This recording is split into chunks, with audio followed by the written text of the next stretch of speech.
A sibling of mine, if not someone else more immediately famous, once made the statement that, if you can't be a great example, at least be a terrible warning.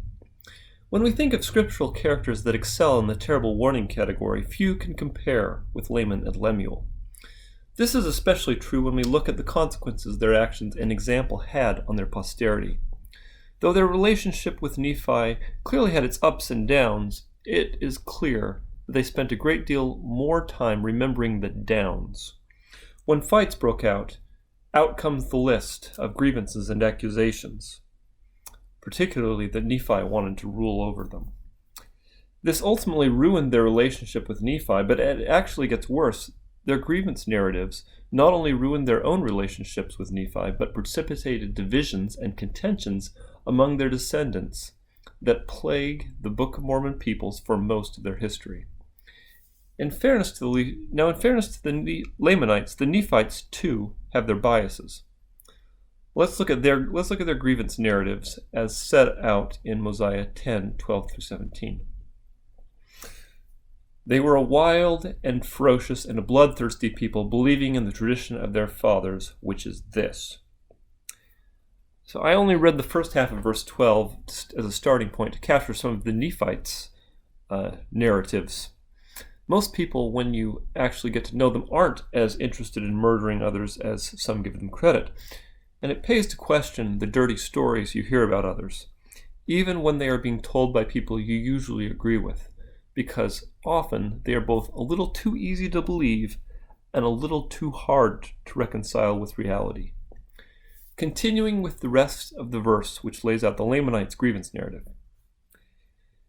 Believing that they were driven out of the land of Jerusalem because of the iniquities of their fathers, and that they were wronged in the wilderness by their brethren, and that they were also wronged while crossing the sea. And again they were wronged while in the land of their first inheritance, after they had crossed the sea. And all this because that Nephi was more faithful in keeping the commandments of the Lord. Therefore he was favored of the Lord, for the Lord heard his prayers and answered them, and he took the lead of their journey in the wilderness. And his brethren were wroth with him, because they understood not the dealings of the Lord. They were also wroth with him upon the waters, because they hardened their hearts against the Lord. So I would add, for those who haven't just read these stories, that they also decided to tie Nephi up until the boat nearly sank in a storm. When threatened with imminent destruction, they finally released Nephi, who prays to the Lord, at which point the storm ceases and he guides the boat from then on. Continuing with verse 15.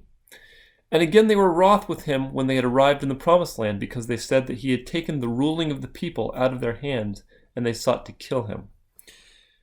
So Laman and Lemuel let the stories they told about Nephi to justify their own bad behavior and failures of righteousness and leadership push them to the point of planning a premeditated murder. It's helpful sometimes to realize when the Lord says things like, "Blessed are the peacemakers, for they shall be called the children of God," or "And when ye stand praying, forgive if ye have aught against any, that your Father also which is in heaven may forgive you your trespasses." That part of why he asks us to be peacemakers and to forgive is because if we choose to ignore that counsel, we put ourselves in a path leading to blood and horror. Hence sayings of Jesus such as Matthew 5:22, as rendered in the JST, "Whosoever is angry with his brother," JST omits without a cause, "shall be in danger of the judgment, and whosoever shall say to his brother Raca shall be in danger of the council. But whosoever shall say, Thou fool, shall be in danger of hellfire." I point out also that the earliest extant manuscript also omits without a cause, as do Vaticanus and Sinaiticus, two important New Testament manuscripts. Continuing with verse 16.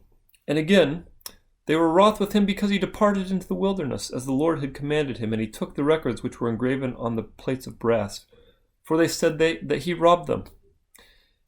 Now this accusation is especially ironic when you consider that a prominent reason he was directed to depart into the wilderness was because they were planning to kill him. It becomes even more ironic when one recalls that the only reason that they have the plates of brass at all is because Nephi refused to give up on their mission to obtain them when both Laman and Lemuel wallowed in frustration to the point that they began beating Nephi and Sam, and only stopped when an angel intervened, and only subsequently went as close to the city of Jerusalem, where the plates were located at the time, as the walls. Continuing with verse 17, whereas Nephi went and got the plates. Continuing with verse 17. And thus they have taught their children that they should hate them, and that they should murder them, and that they should rob and plunder them, and do all they could to destroy them. Therefore they have an eternal hatred towards the children of Nephi. This right here is where anger and nursing grievances ultimately leads. This is its end result. Generations consumed in hatred they never should have been taught. On the other hand, Jesus offers us the choice and the chance to forgive and be forgiven, and truly become repairers of the breach. He offers us the chance to leave the cycles of grievances and retaliation and replace them with cycles of love, forgiveness, and service. The choice to forgive and let Jesus help us forget our own cankering stories, consequently, is one of the most powerful, productive ways in which we can embrace the Lord and His ways and let His grace truly start to heal our wounds. On the other hand, if you insist on continuing to repeat grievance stories, beware, because you don't want to hear your grandchildren and your great-grandchildren telling those same nasty stories to explain why they still hate their family members.